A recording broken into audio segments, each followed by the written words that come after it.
नमस्कार प्यारे साथियों, मैं अंजीश मौर्य आप सभी का स्वागत करता हूं आपके अपने YouTube channel expert online classes में। प्यारे साथियों, जैसा आप लोग जानते हैं कि यूपीपीसीएल TG2 का एग्ज़ाम डेट आ गया है। और सबसे बड़ी बात है, देखिए एग्ज़ाम डेट तो आ गया है, लेकिन इस समय जो है टाइम है, कैसे टाइम मैनेजमेंट करें, क्या पढ़ें और क्या रिवीजन करें, सबसे बड़ी बात ये होती है। तो एक क्लास डेली अपडेट कराऊंगा और यहाँ पर 60 नोट्स के लिए आप लोग जैसे पढ़ने के तो पढ़ लेते हैं, लेकिन 60 नोट्स का रिवीजन नहीं कर पाते हैं, क्या कौन सा पॉइंट है। तो उसके लिए मैं डेली आप लोगों को एक क्लास दूंगा और उसमें बहुत जितने इंपॉर्टेंट पॉइंट बनते हैं, फार्मूला बनते हैं, डाटा वाले वैल्यूज होते हैं, सबको बहुत अच्छे से डिस्क्राइब कराऊंगा। तो आप लोग इसको देखिएगा अच्छे से क्लास को और सपोर्ट कीजिए, अपने दोस्तों में शेयर कीजिए। तो आप लोग जानते होंगे, जैसे पता भी चल गया होगा आप लोग को कि एग्ज़ाम डेट कब है। तो 3 को है, 891 पोस्ट आई थी, जो टोटल पोस्ट थी 891 थी। और एग्ज़ाम डेट की बात करते हैं तो एग्ज़ाम डेट जो है आपका 3 तारीख को और 7 तारीख को, 8 को, 9 को और 10 को और 17 नवंबर ये जो है एग्ज़ाम डेट है आपका।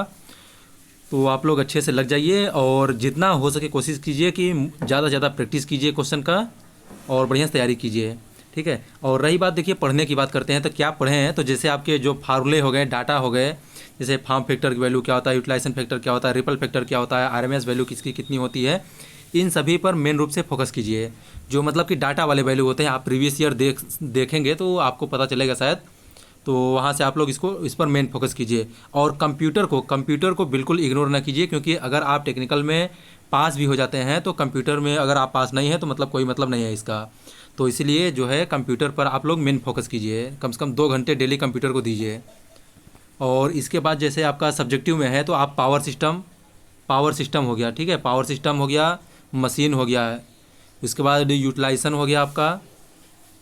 और इसके बाद जैसे बेसिक इलेक्ट्रॉनिक्स हो गए, मशीन में एप्लीकेशन सिंगल फेज जैसे हो गया, सिंगल फेज में एप्लीकेशन कौन सा मोटर कहाँ यूज करते हैं, करेक्टरिस्टिक हो गया, टेस्टिंग हो गया, इन सभी पर मेन फोकस कीजिएगा। और जैसे आपका नॉन टेक में है, नॉन टेक में रीजनिंग कोशिश कीजिए आप 10 में से 10 पूरा रीजनिंग कर लीजिए। और इंग्लिश मान लीजिए अगर आप लोग पढ़ने के लिए, तो इंग्लिश को आप समझिए कि जैसे प्रीपोजिशन हो गया, आर्टिकल हो गया, इसके बाद आपका एक्टिव पैसिव टेंस और डायरेक्ट इनडायरेक्ट, इसको याद कर लीजिए अच्छे से, बढ़िया से एकदम पढ़ लीजिए। बाकी जैसे अब आइडियम्स फ्रेजेज आता है तो इसको आप कहीं से भी पढ़िए, अगर रडार में आ गया तो ठीक है, नहीं आया तो आप कुछ भी नहीं कर सकते हैं। तो बाकी और जैसे आपका हिंदी हो गया, हिंदी में जैसे आपका हिंदी पढ़ने के लिए तो हिंदी में कौन कौन से टॉपिक पढ़ने में कौन भैया? तद्भव, तत्सम, तत्भव संधि पढ़ लीजिए, संधि पढ़ पर्यायवाची पढ़ लीजिए, लीजिए। हाँ पर्यायवाची पढ़ लीजिए, विलोम शब्द पढ़ लीजिए और मुहावरे पढ़ लीजिए। हाँ मुहावरे पढ़ लीजिए, लोकोक्तियाँ, ये सब को अच्छे से पढ़ लीजिए। और कुछ बताना चाहेंगे कौन भैया आप?